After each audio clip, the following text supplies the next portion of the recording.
I'm Matt. I'm Kerry. We are the Stagmer brothers of Baltimore Knife and Sword.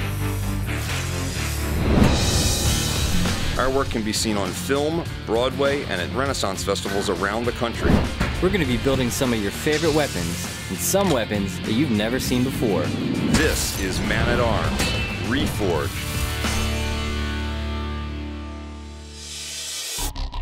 On the first episode of Season 5, you saw some makeshift weapons being made by the captives at Terminus. What we are going to do is have Sam, Matt, and John do their blacksmith versions and test whose is the best.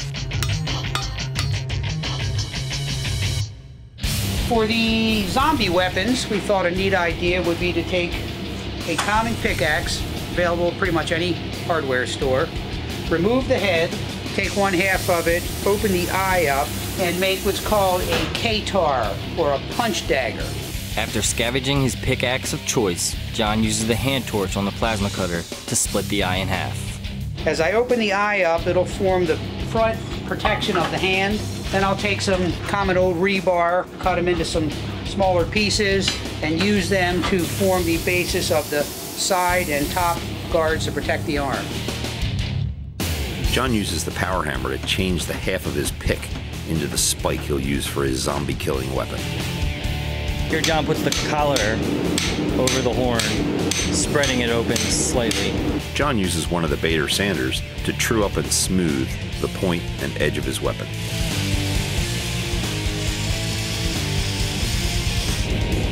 John carefully heats up the blade of his punch dagger and prepares it for heat treat. John heats up the rebar and forges his puncturing points that will attach to his gauntlet.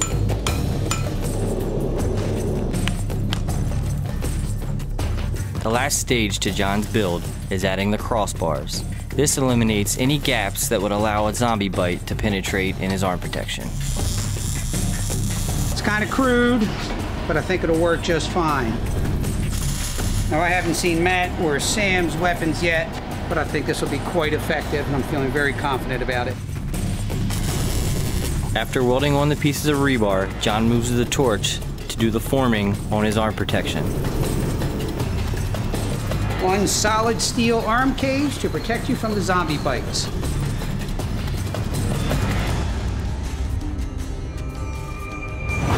Using the other half of the pickaxe, Sam sets up to forge his spear. Once the metal is up to heat, Sam goes to the power hammer and begins spreading the socket of the spear. Using a sledgehammer, I strike for Sam as we together spread the socket of the spear even more.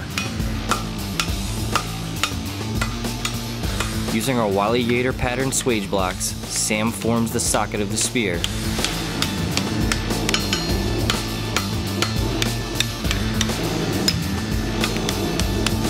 He then moves on to the power hammer to draw out his skull-piercing blade.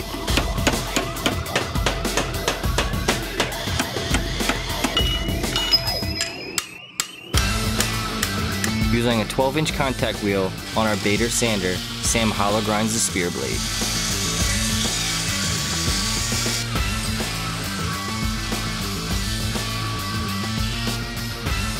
Using his spin technique, Sam uses the slack of the sander to polish out the socket of the spear. Sam's out of the shop today, and I don't like to win by disqualification, so I'll be helping him finish his build. I wanted to show an alternate way of tempering a blade, so we heat up a bar and place the spear on it and wait for the colors to draw. A spearhead of this size is most often mounted on a 5 to 10 foot pole. Here, we're going to choose about a 3.5 foot for more close quarter action.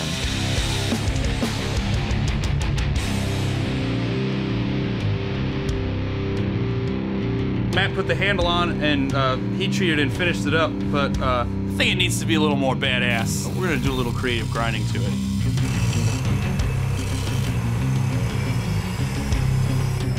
So now we've seen Sam and John both make very formidable zombie slaying weapons. The only problem that I see with them is they're both puncturing weapons. If you puncture in, then you get stuck, you're kind of screwed on the next one. So what my idea is, I'm gonna take a ball peen hammer, which is pretty much found in every garage in America, and I'm gonna forge my puncturing weapon out of here, and then I'm gonna upset the face, leaving a bludgeoning weapon for blunt force trauma. Holding the hammer by the face, I forge out the spike by hand on the anvil. After drawing out the neck of the hammer, I move to the vise and upset the face. Using an angle grinder, I grind in a grid-like pattern on the face of the hammer. This gives us more points of contact, allowing for a harder hit. Good thing to remember when you're caught in a jam, if you can't get your hands on a hammer handle or a sledgehammer. Pallets usually have good hardwood for the 3 central risers there. After seeing John's punch dagger, I decided to give my warhammer an aggressive handle.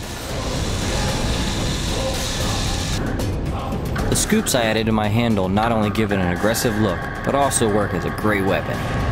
I use the torch on low heat to burn in stripes, much like on a traditional tomahawk. It's finally time to mount my warhammer head.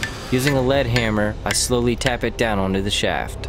Might add a little detail to it after this, but it's ready to kill some zombies.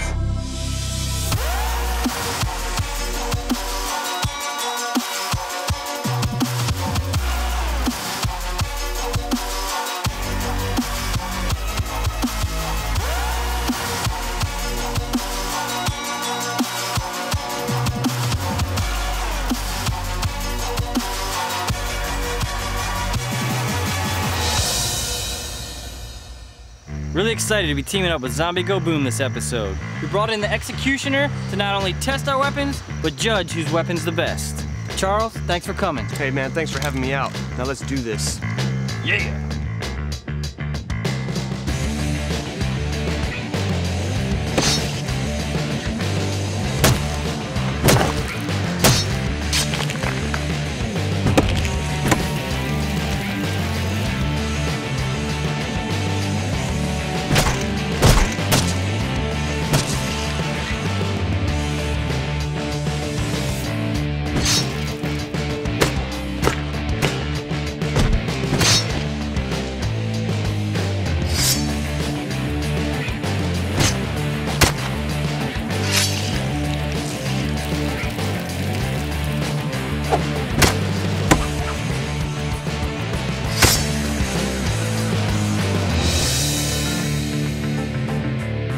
So, Executioner, who won?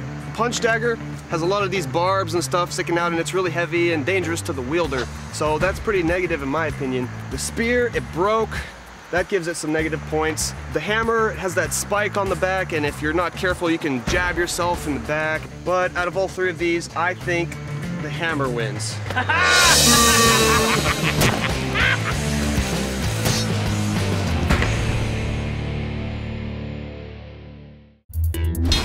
Click here to subscribe, or click here to watch more episodes.